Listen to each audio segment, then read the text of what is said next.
Hello friends, मैं शर्मिष्ठा। आप सब लोग कैसे हो? आशा करती हूँ आप सब लोग अच्छे होंगे। ये मेरा नया यूट्यूब चैनल है और आज ये मेरा पहला वीडियो है।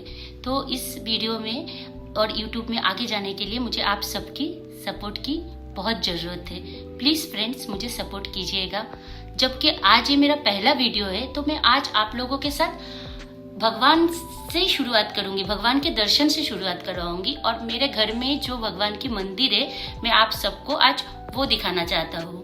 और इसके लिए दो चीज़ें हैं। एक है कि मुझे भगवान का आशीर्वाद चाहिए मेरे इस नए काम के लिए जो मैं आज से वीडियो शुरू कर रही हूँ। और दूसरा ये है कि आप सबको मैं मेरा घर का डेकोरेटिंग कैसे किया है भगवान का मंदिर का वो सब दिखाऊंगी, तब ताकि आपको खुद को आइडियाज मिले। ये देखिए मेरे घर का मंदिर, ये मैंने आर्किटेक्ट से बनाया है। एक्चुअली मेरे पति को भगवान का बहुत बड़ा भक्त है मेरे पति, तो उनको मंदिर में हर तरह के भगवान का रखने का है। अभी छोटा मंदिर होगा तो हर तरह के भगवान को ठीक से हम सजा नहीं पाएंगे, तो इसलिए हमने घर लेते ही पहले मंदिर बनाया और इतना बड़ा मंदिर बनाया कि सब भगवान वो अच्छे से हम रख सके। ये साइड में जो आप काम देख रहे हो ना, ये पूरा चारकोल का काम किया हुआ है।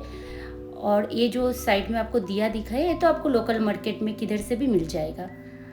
और ये मंदिर मैं आप लोगों को इसलिए आज दिखा रही हूँ कि कल को अगर आप लोग फ्लैट खरीदना चाहते हो या नया फ्लैट खरीद रहे हो, फर्नीचर बनवाना है, तो ऐसे मंदिर डेकोरेटिंग कर सकते हो। तो आप लोगों ने देखा है मेरा मंदिर कैसा है। आशा करती हूँ आप सबको मेरा मंदिर पसंद आएगा और आप भी ऐसा डिज़ाइन के मंदिर बनाओगे। अभी देखो, भगवान में बहुत लोग हैं कि विश्वास करते हैं और बहुत लोग ऐसे हैं जो भगवान में विश्वास नहीं करते हैं। दो तरह के लोग हमारे समाज में पाए जाते हैं। कुछ लोग ऐसा बोलते हैं, अरे भगवान होता ही नहीं है, अगर भगवान होता तो हमको दिखता। लेकिन बिना देखे हुए भी बहुत लोग ऐसे हैं जो भगवान में श्रद्धा रखते हैं। और कुछ लोगों को हम कितना भी समझाए कि हाँ भगवान है, लेकिन वो समझते नहीं है। वो बोलते नहीं, भगवान नाम की कोई चीज़ हो ही नहीं सकती, दुनिया में भगवान है ही नहीं। ऐसी एक कहानी आज मैं आपको सुनाना चाहूंगी नरेश की। नरेश बहुत होनहार लड़का था। वो एक मेडिकल शॉप में काम करता था और उस मेडिकल शॉप के जो मालिक थे ना, वो नरेश पे बहुत खुश थे क्योंकि नरेश का बिहेवियर इतना अच्छा था और वो एक अपने काम के संपर्क में इतना ज्ञान था उसको, मतलब कौन सी दवाई दुकान में कहाँ रखी है, कौन सी दवाई किस इस इलाज के लिए देना चाहिए। कभी कभी तो लोग डॉक्टर के पास नहीं जाके नरेश के पास आते थे, उसकी सलाह लेते थे और वो जैसा दवाई बोलता था वैसा दवाई लेके जाते थे। इतना भरोसा करते थे।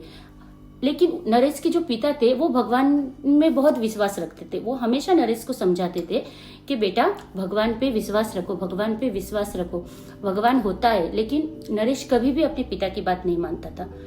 तो नरेश की सारे अच्छे आदतों के साथ साथ एक आदत ऐसी थी कि दोस्तों को उसी दुकान में बुला के ताश खेलने का, जब उसको मौका मिलता था।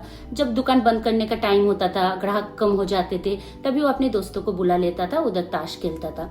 या कभी मौसम खराब होता था तो अपने दोस्तों को बुला के वो ताश खेलता था। वैसे ही एक बारिश की रात थी, बहुत तूफान आ रहा था, बहुत बारिश हो रहा था, दुकान में कस्टमर बिल्कुल नहीं थे। तो उसको लगा दोस्तों को बुला लेता हूँ और ताश खेलता हूँ। तो उसने अपने सारे दोस्तों को बुलाया और बड़े ही मजे में बैठ के ताश खेल रहा था, एंजॉय कर रहा था दोस्तों के साथ। उसी टाइम एक लड़का आया और लड़का बोले तो छोटा सा बच्चा था, 5-6 साल का, दौड़ते दौड़ते आया, आके उससे दवाई मांगा।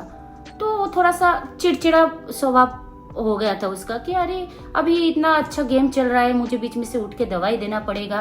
तो थोड़ा सा वो चिढ़ गया था, लेकिन दवाई तो उसको देनी थी, तो वो उसका मन नहीं था। फिर भी वो उठ के दवाई देने के लिए जैसे रैक में हाथ रखा, उतने में लाइट चली गई, तो अंधेरा हो गया। उसका एक तो मन चिड़चिड़ा था, दूसरा लाइट चलेगी, उसने ध्यान से देखा नहीं, उस बच्चे को दवाई की शीशी पकड़ा दी। उसके बाद जब लाइट आई उसने देखा कि अरे ये मैंने कौन सी दवाई पकड़ा दी। बच्चे ने तो मुझे कहा था कि उसकी माँ को बुखार है और उसको बुखार की दवाई चाहिए थी, लेकिन मैंने बुखार की दवाई की जगह उसको चूहे मारने की दवा दे दी। तो वो तो सर पे हाथ रख के बैठ गया था कि अब क्या होगा। ना ही वो उस बच्चे को पहचानता है, ना ही उसके बाद घर को जानता है कि जाके कुछ कर सके। वो इतना चिंतित हो गया। उस टाइम उसको अपने पापा की बात याद आई। उसके पापा ने कहा था कि जब कोई भी तुम्हारे ऊपर ऐसे संकट आ जाए ना, तो तुम भगवान को याद करना और भगवान को ही बोलना उस मुसीबत से, उस परिस्थिति से तुमको निकाले। उसी टाइम पहली बार नरेश ने भगवान के पास अपना माथा टेका और बोला, भगवान मुझे आज आप बचा लो, आज जो मुझसे अनजाने में गलती हो गई है मुझे इससे आप ही सिर्फ बचा सकते हो, सिर्फ आप ही बचा सकते हो।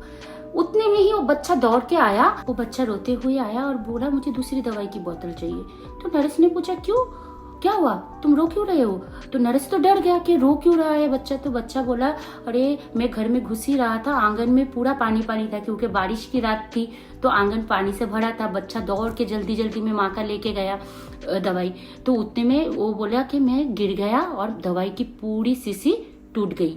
तो मेरे पास पैसे नहीं है भैया, आप मुझे प्लीज़ फ्री में दे दो दवाई। तो नरेश की तो जान में जान आई और वो बोला कि कोई बात नहीं बेटा, तुमको पैसे देने की कोई ज़रूरत नहीं, तुम दवाई की शीशी लेके जा सकते हो। उसी वक्त नरेश को एहसास हुआ कि उसके पापा जो कहते थे वो बात सच थी, भगवान होते हैं और ऐसे ऐसे टाइम वो अपना दिखाते हैं कि लोग हैरान हो जाते हैं। जिस तरह से उस दिन नरेश के साथ हुआ वो कभी भी किसी के साथ हो सकता है और उस टाइम सिर्फ भगवान ही उन्हें बचा सकता है। उस दिन से नरेश भगवान का भक्त हो गया। आज इसी के साथ मेरी ये वीडियो में समाप्त कर रही हूँ। जल्दी ही मिलेंगे मेरे नेक्स्ट वीडियो में ऐसे ही कुछ कहानियों के साथ। कभी कभी मैं कुछ कुकिंग शो भी रखूंगी। अभी देखते हैं आगे कितना आप लोग मुझे सपोर्ट करते हो और कितना मैं अपने चैनल को आगे लेके जा सकती हूँ। अगर आप लोगों का सपोर्ट रहा तो ज़रूर मैं आगे बढ़ूंगी और आपको तरह तरह की वीडियो, कहानियाँ और सब कुछ देखने को मिलेगा मेरे इस चैनल में। क्योंकि मैं इस चैनल में सिर्फ किसी एक थीम को लेके नहीं रहूँगी। मैं कभी आपको कुकिंग अच्छी दिखाऊंगी, रेसिपी के चट जल्दी 10 मिनट में कैसे खाना बनाना है, अच्छी रेसिपी सिखाऊंगी। सफ़र कल भी था, सफ़र आज भी है। माना कुछ उम्मीदें हैं लेकिन कुछ ख्वाहिशें अभी भी बाकी है। तो आप लोग अगर चाहो तो मेरा सफ़र लंबा जा सकता है। आप लोग प्लीज़ मुझे सपोर्ट करना। ये मेरा पहला यूट्यूब वीडियो था, आगे मैं और अच्छा करूँगी अगर आप सबका साथ रहा तो प्लीज़ मेरे चैनल को सब्सक्राइब कीजिए और एक लाइक बटन क्लिक कर दीजिए और चाहे तो कमेंट में मुझे बताइए मेरा ये पहला वीडियो कैसा रहा। अगर मुझसे कुछ गलतियाँ हो गई हो तो मेरा पहला वीडियो समझ के मुझे माफ़ कर दीजिएगा। मिलते हैं बहुत ही जल्दी नेक्स्ट वीडियो में। नमस्कार।